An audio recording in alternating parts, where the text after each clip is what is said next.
జయ జయ జయ జయ జయ శ్రీ హనుమా, జయ జయ జయ జయ ప్రభుదయ గనుమా.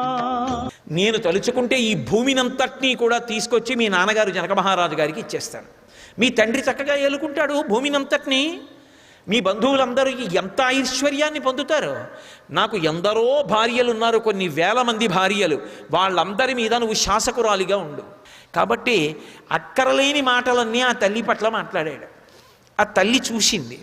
చూసి తృణమంతరత కృత్వా ప్రత్యువాచ సుచిస్మిత నివర్తయ మనోమత్త స్వజనే క్రియతాం మనః. ఆవిడ ఓ గడ్డి పరక తీసి మధ్యలో పెట్టింది.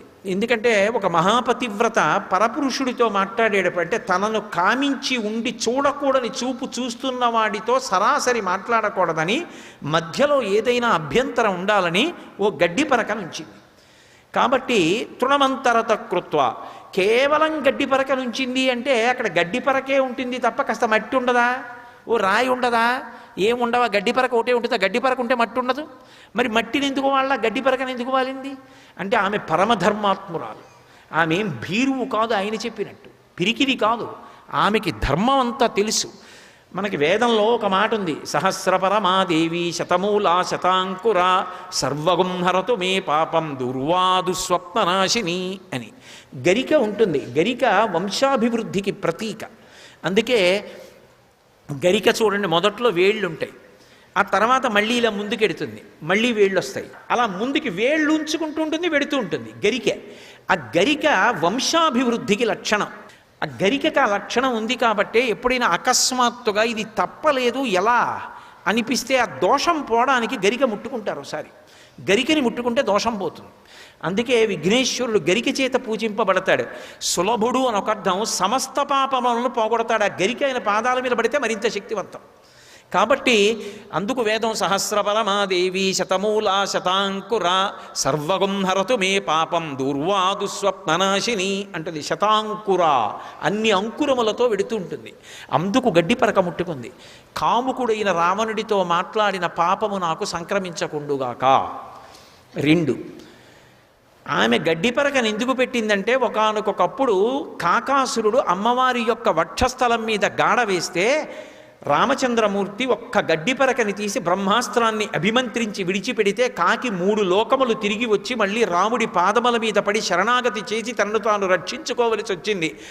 నా జోలికొస్తే ఒక గడ్డి పరక మీద బ్రహ్మాస్త్రాన్ని అభిమంత్రించాడు. ఈ గడ్డి పరక చాలు నిన్ను చంపడానికి రావణ, జాగ్రత్త. అందుకు గడ్డి పరక పెట్టింది. అంతేకాదు, మనుష్యులకైతే అన్నం పెడతారు, పశువులా ప్రవర్తించే నీకు గడ్డి పెట్టాలి కాబట్టి గడ్డి పరక పెట్టింది. ఇలా అర్థం లేని కోరిక మనసులో పెట్టుకుని మహాపతివ్రతల దగ్గరికి వచ్చి మాట్లాడకూడని మాటలు మాట్లాడినందుకు రాబోయే కాలంలో గడ్డి పరక కన్నా చులకన చేసి ఆ రావణుడు దురాత్ముడని పిల్లలు కూడా మాట్లాడతారు. నీ గురించి ఇంత తపశ్శక్తి ఉన్నా ఎవరు మంచి మాట మాట్లాడరు. గడ్డి పరకంత అలుసైపోతావు రాబోవు కాలంలో. ఇంతకన్నా అన్యాయమైన విషయం జీవితాన్ని పాడు చేసుకోవడానికి ఇంకొకటి ఉండదు. వాడు గడ్డి పరక లాంటి వాడంటారు. ఇంత తపస్సు పోతుంది కాబట్టి జాగ్రత్తని చెప్పడానికి గడ్డి పరక పెట్టింది. ఇన్ని కారణాలు మనసులో పెట్టుకుని తృణమంతరత కృత్వా ప్రత్యువాచ శుచిస్మిత, చక్కటి శుద్ధమైన నవ్వు నవ్వింది. ఆవిడ నవ్వులో ఏ విధమైనటువంటి పరిహాసం కానీ భయం కానీ ఏమీ లేవు. అమ్మ నవ్వుతుంది చూడండి. అమ్మ నవ్వితే అనకూడని మాట పిల్లాడు అన్నాడు అనుకోండి, అమ్మ నవ్వు ఎంత అందంగా ఉంటుందో అమ్మ దాన్ని సంతోషంతో దిద్దుతుంది. అదే అమ్మ తప్పు మాట్లాడినా ఎంత శుద్ధమైన నవ్వు నవ్వుతూ దిద్దుతుందో, అమ్మ కొడుకు తప్పు మాట్లాడితే ఎలా నవ్వుతుందో అలా నవ్వుతోంది సీతమ్మని చెప్పడానికి శుచిస్మిత. ఆ తల్లి స్థితి ఏమిటి, వీడి స్థితి ఏమిటి? కాలిపోడు. కాబట్టి తృణమంతరత కృత్వా ప్రత్యువాచ శుచిస్మిత నివర్తయ మనోమత్త స్వజనే క్రియతాం మనః. రావణ, నీ కామము నీ భార్యల యందు ఉంచుకో, అంతే ధన్యుడవైపోయావు. నీ కామము అన్య స్త్రీల యందు ప్రసరించిందా సర్వనాశనమైపోతావు. పరస్త్రీ సంగదోషేన బహవో మరణంగతాహ అంటారు భవిష్యోత్తర పురాణంలో. పరస్త్రీ యందు కాముకత్వం కలిగిందా వాడు ఎంత గొప్పవాడైనా సరే మామూలుగా కాదు, భయంకరంగా వెళ్ళిపోతాడు. ఆ స్థితి తెచ్చుకోకు రావణ.